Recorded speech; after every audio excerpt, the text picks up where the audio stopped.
One of the most unusual cases which Sherlock Holmes was ever called upon to solve began at a small private school for boys in the north of Belgium. The boys' dormitory at 4 in the morning, lighted by a full moon, looked quiet and peaceful. It would have been difficult to imagine that here began a train of events which filled 4 graves before it was stopped.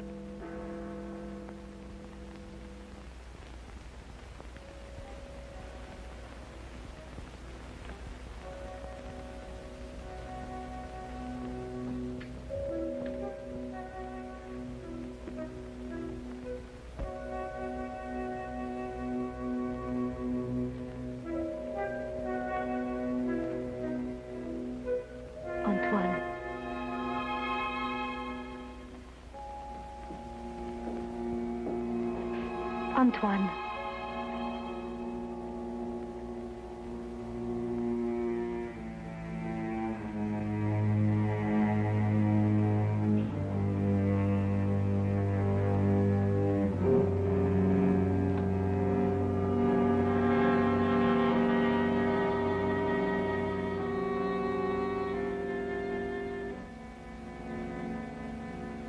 He has gone out. Didn't you try to stop him? I called his name. Either he did not hear or pretended not to. I was afraid to startle him.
This time, it's you.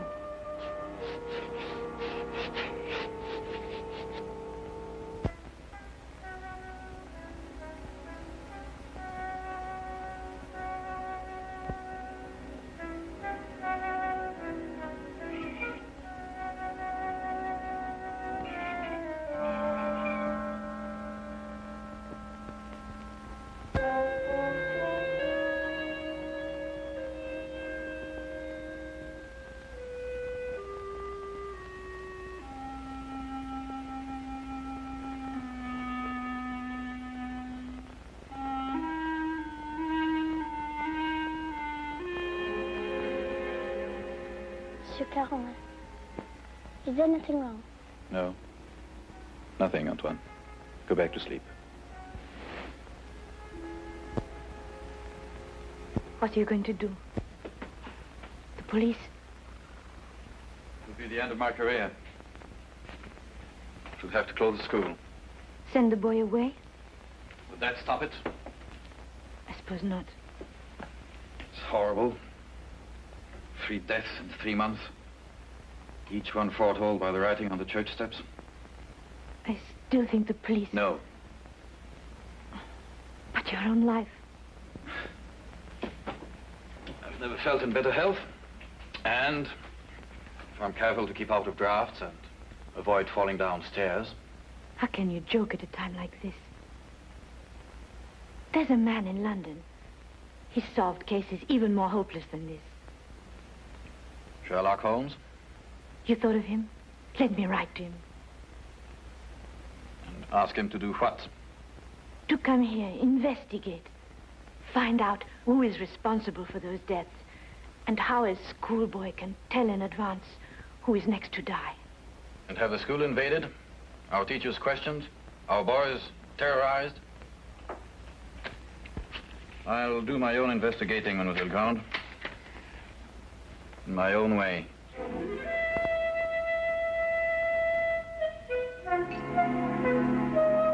Some weeks later, a letter arrived at Baker Street. Holmes read it over once to himself and then aloud to me. Dear sir, it will be a source of eternal regret to me that I allowed myself to be dissuaded from writing to you sooner, Mr. Holmes. Now Mr. Carolan is dead of natural causes, the doctor says, though I am not sure he isn't mistaken. I pray that you will come to Arno without delay and lend us your assistance in putting an end to these ghastly occurrences. Respectfully yours, Marion-Crawford. You deduce that the writer of the letter was young? I'll go further than that. I'm prepared to wager that she's madly attractive to boot. Better and better. And on what do you base these interesting conclusions? Wishful thinking, my dear chap, wishful thinking. Then wish no more. She is both young and attractive, with hair the color of autumn honey. Oh, did you read that between the lines? No, this came with the letter. Uh-huh. A lovely color, you'll admit, Watson. And from a beautiful young woman at that. Now, come, Holmes. That's neither logical nor factual, and you know it. You aren't the only one privileged to think wishfully, my dear Watson. Bravo. So you're going to take the case? Yes, and if you pack for us both, I'll arrange for tickets. The boat train took us to Dover.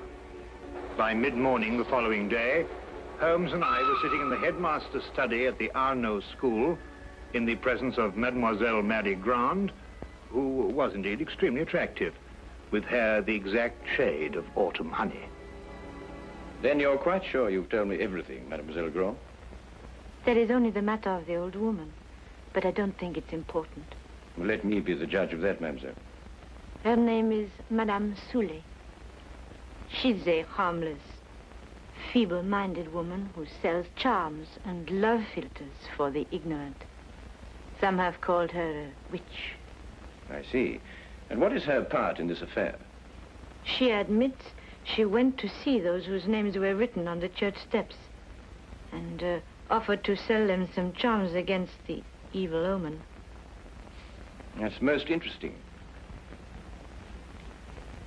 Did any of the other victims purchase these charms? I can only speak for Monsieur Carolan. He did not. And what about the others? Were they persons of wealth? No. Two were quite poor. The third one moderately well off. We have no really wealthy people here in Arno, Mr. Holmes. Except, of course, the Count de Passevant. You know the Count? No, indeed. I only happened to pass a carriage on the way boasting his coat of arms. However, I should like to have a word with this Madame Soulet, if that can be arranged. You have only to go to her house. It's on the edge of town, on the North Road.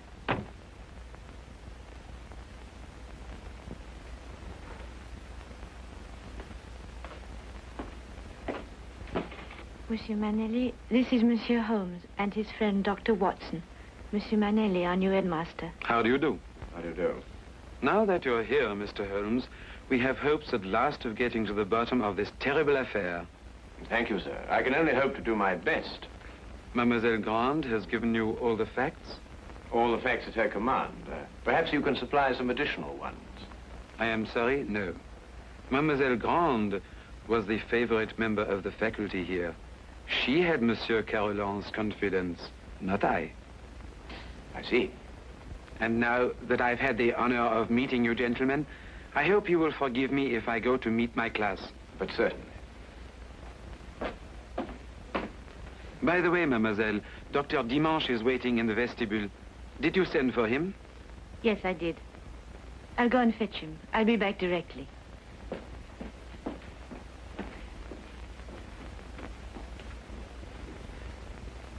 But the boy, Holmes, the boy, you hadn't asked to see the boy. The boy can wait, Watson. Yes, but why? Surely he's the most significant part of it. No. Because he did the writing on the church steps. Why, yes. Well, I suppose in that case you'd say that the chalk also had significance. No, that was just an instrument. Precisely, my dear Watson. Precisely.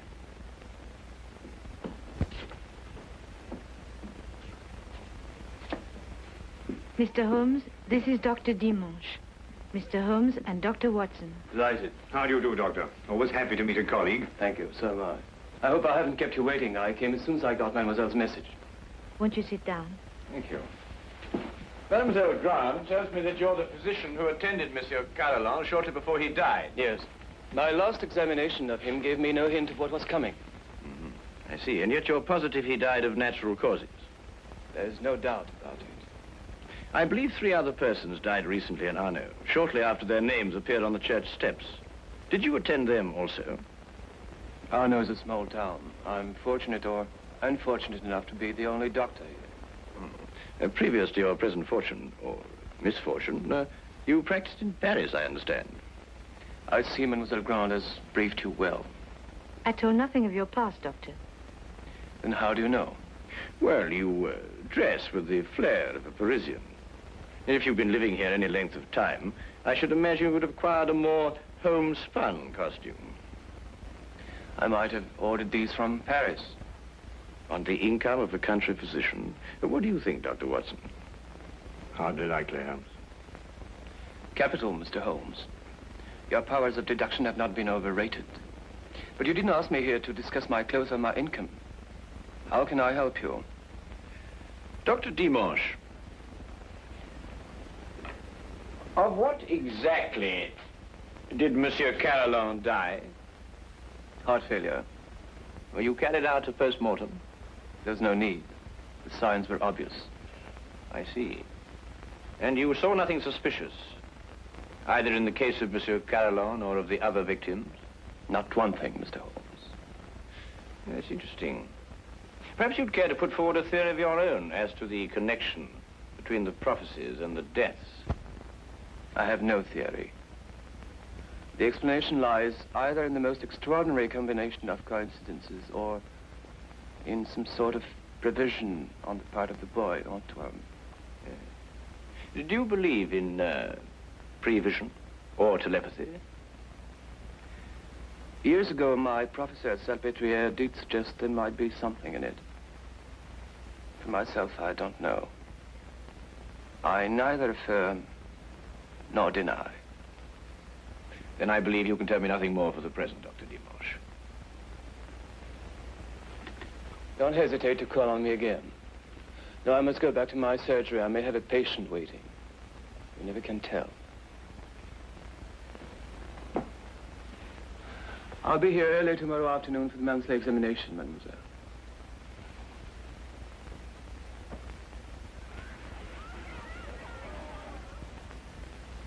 Dr. Dimanche examines your pupils every month, then, mademoiselle? Yes.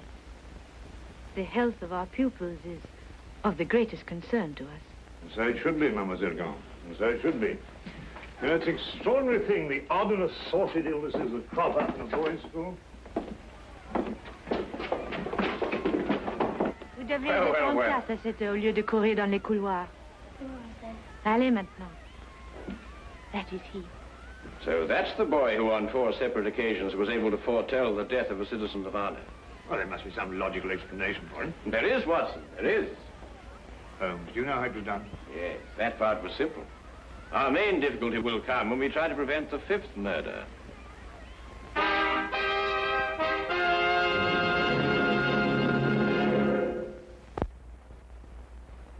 Turn to the case of the deadly prophecy. The church on whose steps the deadly prophecies were written stood less than 100 yards from the school. I had supposed that Holmes, with his usual attention to detail, would want to examine it thoroughly, but once again he surprised me. He did not stop. And I had a fair guess that perhaps he wanted to have a little talk with a certain Madame Soulet. Come in. Madame Soulet?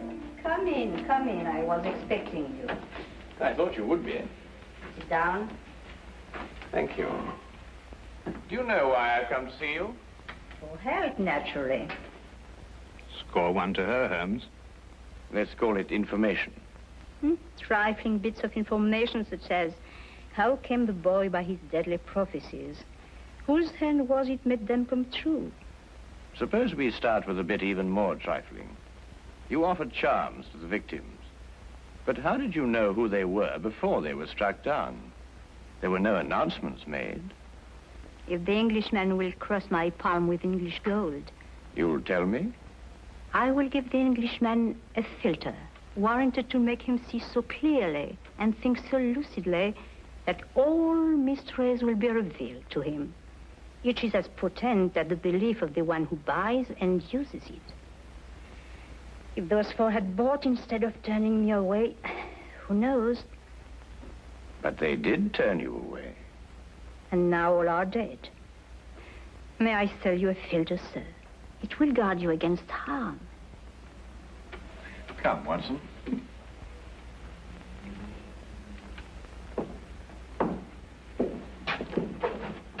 Good day, Madame Soulet.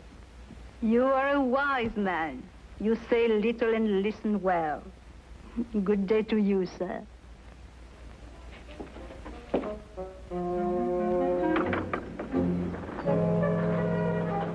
Filters, bosh. We might be living in the Middle Ages. Not the Middle Ages, Watson, merely a small European village. Ah, Count Passavant, I believe. Oui, monsieur. How do you know? I saw you in your carriage, sir. Ah, are you enjoying your stay in our village, Mr. Holmes? Do you know me, Count? I saw you from my carriage. Ah, bravo, Count. As you say in France, touché. May I introduce my very good friend, Dr. Watson? Enchanté, docteur. How do you do, sir? Have you formed any conclusions, Mr. Holmes, as to the names that were written on the church step? Well, at the moment, Count, I must confess that I am more interested in the names that were not written on the church step. Mine hasn't been written on it yet. And I don't believe it will be. Tell me, sir, you know this village. Have you any ideas? I am not superstitious, Dr. Watson. I do not believe...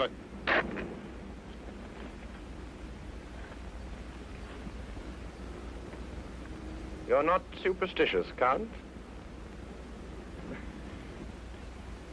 Madame Soulet's filter, at least, can do no harm. Good day, monsieur. Good day. There were a few points about this case which Holmes thought could best be cleared up in Paris. He had asked me to go alone, as the following night there would be a full moon, and he wanted to stay in Arno to be on hand, just in case.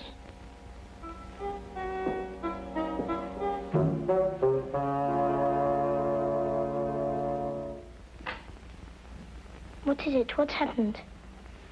Nothing at all, Antoine. You were walking in your sleep. Now, be a good boy and get back to bed. I can't. There's something I must do. Not tonight. Not tonight, Antoine. Yes, sir.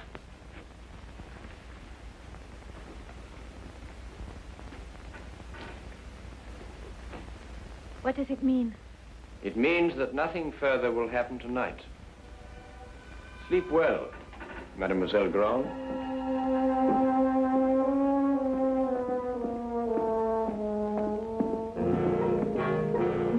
The carriage came to fetch me at the station. Later, I found Holmes at the school. Well, you may go back to your class now, Antoine. Well, Watson, did you have a successful trip? Yes, you were right. Good. Mr. Holmes, was the boy able to tell you anything? No, but his silence was eloquent. Oh, by the way, I should like to have the use of the headmaster's study for a little gathering shortly before midnight. You name the murderer? No, he will name himself.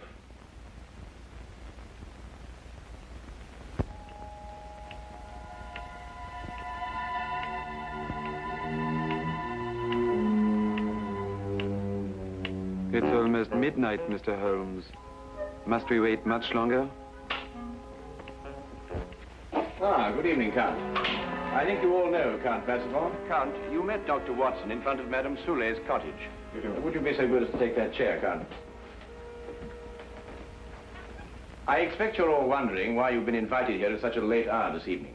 Well, we are concerned with the murder of Monsieur Carolan and of 3 other citizens of Arno before him. Mr. Holmes are sure they died natural death. I happen to believe that they were murdered. Now, the question is, with what motive? Profit? But these were ordinary people of modest means.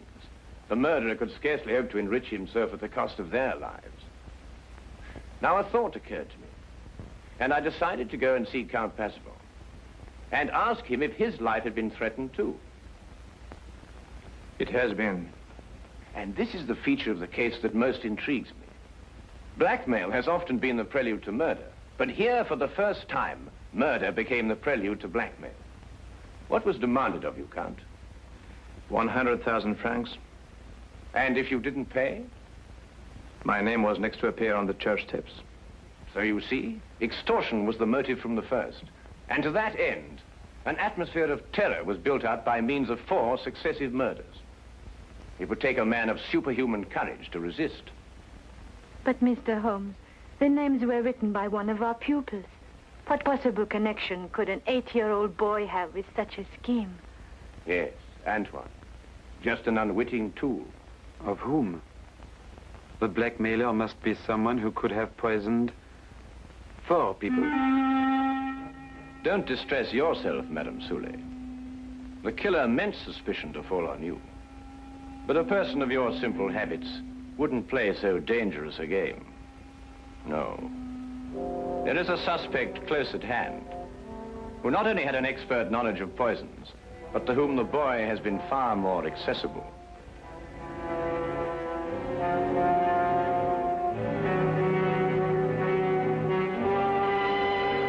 Accessible regularly once a month. This suspect was once a pupil of Dr. Charcot, who lectured on hypnotism at Salpêtrière Hospital in Paris. It would have been as easy for him to send Antoine on his monthly errands as to wind up a mechanical toy. Dr. Watson? Yes? Yesterday in Paris, you made certain inquiries into the character and education of this suspect. What did you discover? I discovered that he was a spendthrift and a wastrel who had quit Paris in order to escape his creditors. It's a lie. Calm yourself, Dr. Dimanche. I, too, have dabbled in hypnotism. This morning, Antoine and I had a little talk. I suggested that he come down here at midnight and point out the person who instructed him to write on the church steps. The person he was instructed not to remember when out of the hypnotic trance. It lacks but 1 minute to 12 now.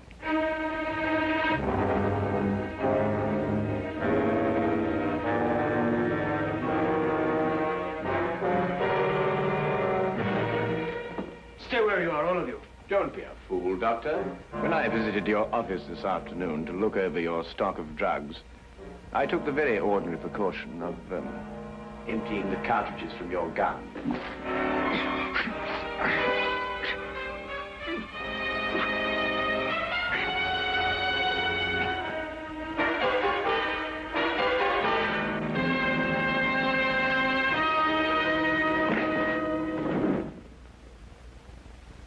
Should we wait for the boy to make the identification, Mr. Holmes? Mademoiselle, Mr. Holmes's deductions are always completely truthful and completely accurate. But the methods by which he achieves these ends are not always so straightforward. He said that he'd hypnotized the little boy to have him come here tonight at midnight. How did you know it was a bluff? You also said that the gun was unloaded. Oh,